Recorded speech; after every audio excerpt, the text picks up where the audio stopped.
Pistons fans, let's talk. This is not a Lions fan, but let's dive into the whole Ivy situation, and of course, we could break it to a pros and cons. And actually, let's do it that way. We're gonna break it to a pros and cons. Immediately out the gate, let's talk about the cons of it. The cons of Jay and Ivy coming off the bench, there are none. There are no cons of him coming off the bench. Not because he was a top five pick, not because he should be selected part of the I guess the resurgence of the restoring draft picks, high draft picks, top selection four. He the big four, if you want to say it. Outside of that, or he's considered homegrown. He's Detroit rooted. Other than that, what is the problem with Jay Nyman coming off the bench? Outside of what the fans expect him to be or projected him to be, versus what's best for a team. The cons of Jay Ivey coming off the bench, there are none. Now let's dive into the pros. The pros of number one, the number one pro, or you could say pro number one of Ivy coming off the bench, is that the team is ultimately better. It's either that or you trade him. Either Ivy come off the bench or you trade him. Number two, the reason why he's better suited to come off the bench because he is a superstar. Now, and when I say superstar, I mean of his draft class. And I would say for the past, let's say, two classes, he's a superstar. If you were to talk about his class and the class before him, he's a superstar. The thing is, he is like he is a Westbrook, James Harden type of player. He's going to need his own team where he's the centerpiece. Why? Because when he was in college, he was the centerpiece, and he has the centerpiece talent. So that is a. So if you don't bench him, you're gonna have to trade him. It's not that him and Cade or him and the roster can't coexist. It just doesn't fit the team overall at best. Okay. Third, let's say I said third pro or pro third. You could say the Pistons, arguably on a nightly basis, is probably going to be the underdog team. In the matchup, they're going to be the underdog. Why? Because they have talent, but it's untapped talent. It hasn't been tested by anything. I mean, at the very least of testing is during the season, and that hasn't been tested.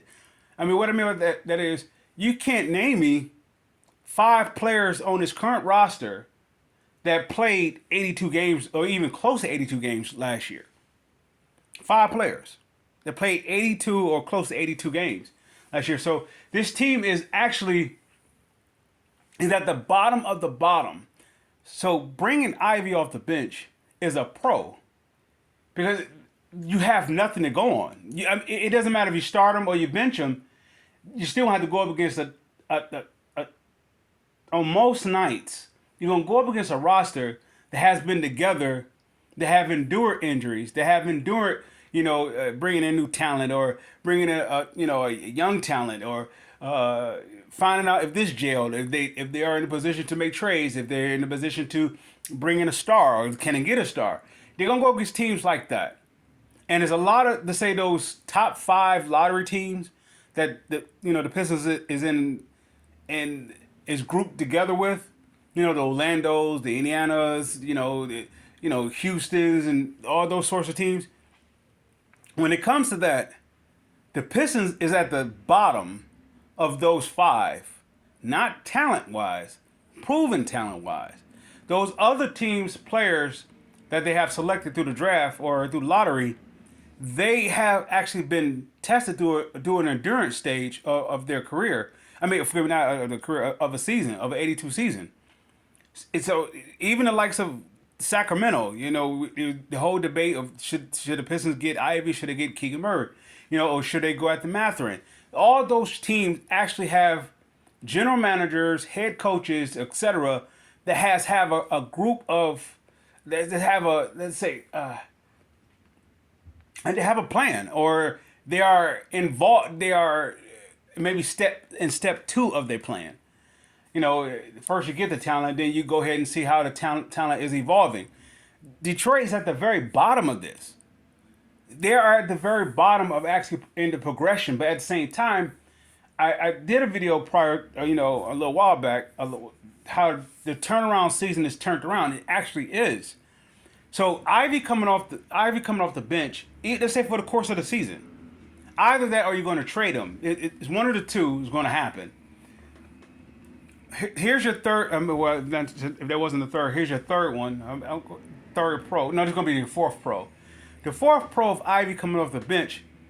Okay, if the alleged start lineup was, if it was available for the first preseason game, was Bogey starting, Asar starting, Stewart, Duran, and Cade. All right, that lineup alone, there's no single coverage. If you put Ivey in that lineup, no, feel me, that lineup projects single coverage. You have to pay every man up. You can slag off if you want to on Stewart and Duran if you try to. However, if you do, they're good passers. At least Duran is a good passer. If you slack up on him, he's going to find you a guy that's going to slash. You have guys that, okay, that lineup is more suited for for the next step of evolving, this roster evolving or clicking or being cohesive. That's actually a good fit for that. If you put Ivey in there, you're going to take a step back to develop. The reason for it is because Ivey hasn't found out who he is yet. Don't get me wrong. He's a superstar. He just don't know he's a superstar. So this brings me to the fifth point. And we'll close it out with this. Ivey coming off the bench is so much of a pro. Is a pro, and like I said, there's no cons with Ivey coming off the bench. But the fifth one is that it makes him a better player. Not in talent, not in what he does best, but as him taking the next mental step towards actually being elite. The best thing that happened, I say this about Westbrook and Harden. Westbrook, you had to start. I get that. The best thing that happened to Harden is that he didn't start. That was the best thing that happened to him. The reason for it brought the very best out of him. Is he as good as Durant and Westbrook? Yeah, he is. But it wasn't bringing out the best of him. The best got out of him is when he came off the bench and when he went to I believe it was the Olympic select or whatever case during that time. And he came back and he just, it's like he instantly, when he came back, demanded a trade. Even though that wasn't the case, his play demanded him to be traded because you couldn't keep a guy like that on the bench. But at the same time, how can you fit that in with Westbrook and Durant? Westbrook by itself was a I don't want to say a necessary problem, but it was a problem that they couldn't resolve. If you can't play Westbrook and Durant together, how are you going to be able to play Westbrook, Durant, and Harden together? It's not going to work. So, even by the time that Harden was able to, I believe, to play with Durant, I believe they ended up eventually playing together again, it was too late. Harden had already blossomed into a top 10, top 15 player during that time. So who's going to take the back seat? Right now, if Ivey's going to take that next step forward, this is the best thing for him. Never mind the ties to Detroit, or he's homegrown, or he's this, or the expectation that he would possibly be, or he's part of this restoration. Never mind all that. The best thing coming for Ivey is to actually come off the bench. If you're not going to put the ball in his hand, the best thing is to put the ball in his hand in a second unit. If you're not going to do it in a second unit, you're going to have to trade this guy. You're going to have to trade this guy. And that's unfortunate, but at the same time, you're going to get something back in return, though. You're going to get something back. You're going to get something good back in return. You're not going to get another lottery pick. You're not going to get another lottery player. You're going to actually get something that's going to progress you to go forward, and not something like a cap situation. You're going to get something actually good that's best fit for the team. So let's say, for example, if you take out Ivey and Bojan in the lineup, okay, you have Cade, Asar, Stewart, and Duran. Who would you like to see at that two guard in the league? In the two guard, I understand this is a positionless league. I get that, but who would you like to see at the two? The dream scenario, and I know I'm not the only one, is Devin Booker. That is the dream scenario guy. He fits K and Asar perfectly well, and he complements Stewart and Duran well. Booker is the perfect guy at the number 2 spot. So if it comes down to it, I believe it was a gentleman on, what was this? It wasn't Detroit Kool-Aid, nor was it, nor was Locked On Pistons. It was some podcast I was listening to, and they mentioned it. And at the same time they mentioned it, I had, the day before I was going to do a video, a recording, talking about Jaden Ivey being traded. And they said it. I'm drawing a blank, the podcast. They mentioned, what was it? It's Pistons Talk, I believe. I believe it was Pistons Talk. They were, one of the gentlemen said Ivy and something else for Booker. And I was just scratching my head. I said, wow. Because I had just did, a little ESPN, little trade scenario type deal. And you go through the numbers and make things match up. And yeah, I can see Booker right now in this elusive contract. I can see him being in the Pistons uniform. Not so much because he had the Detroit uniform and, the fans want it because he's homegrown. Not that. It just, he's the type of player that fits with what this team, what Dwayne Casey, let's say it this way, from what Troy Weaver, Dwayne Casey established here. And Monty Williams is just the icing on the cake. So he fits those three heads. He fits them perfectly. So it's almost like Stan Van Gundy, if he would have selected Booker, he would have put this organization ahead of itself without having Dwayne Casey, without having Troy Weaver, without having Monty Williams. He would have put it ahead of itself. And in doing so, it allowed Booker to bloom into this player that his organization is going to need. At the same time, Cade, Duran, and the likes of Asar is going to be waiting for him. And let's say if you have to let go of Ivy, which I'm not a fan of this. If you have to let Ivy go for this, it's going to be the best thing for both situations. And Weaver is not going to let Ivy go for the sake of letting him go. It's going to be the best for both situations. Phoenix, at some point, they're not going to be able to keep all those three together. It's not going to happen. Either somebody's going to retire or somebody's going to get traded. It's not going to happen. For the first year, possibly year and a half, unless something implodes, you can endure it. But those are three large egos. What I mean by that is, it's not three large egos in terms of them saying I have to get mine. It's more so they're like championship level. Durant already won. So Durant is, I don't want to say content. He just doesn't have anything else to prove. So that would be the more the reason why they probably will keep Booker, for that reason, because it's actually his team. He's going to carry them. He's going to carry them, and Bill and Durant is just going to close it out. So, it's one or two things going to happen. If they don't reach the NBA Finals, because that is either you reach the NBA Finals or it's a disaster. We're talking about the Suns, that is. If they don't reach the NBA Finals within this first year or 2 years, within 2 years, you got to blow it up. It's a disaster if you don't make it in the first year. It's just what it is. Because what did you bring it together for? Other than, of course, making ticket sales, it's a conversation. It's something to talk about. It makes you irrelevant. It makes you totally relevant. Not irrelevant. It makes you relevant. It puts you in a discussion of, okay, it makes the NBA what the NBA is. NBA it is.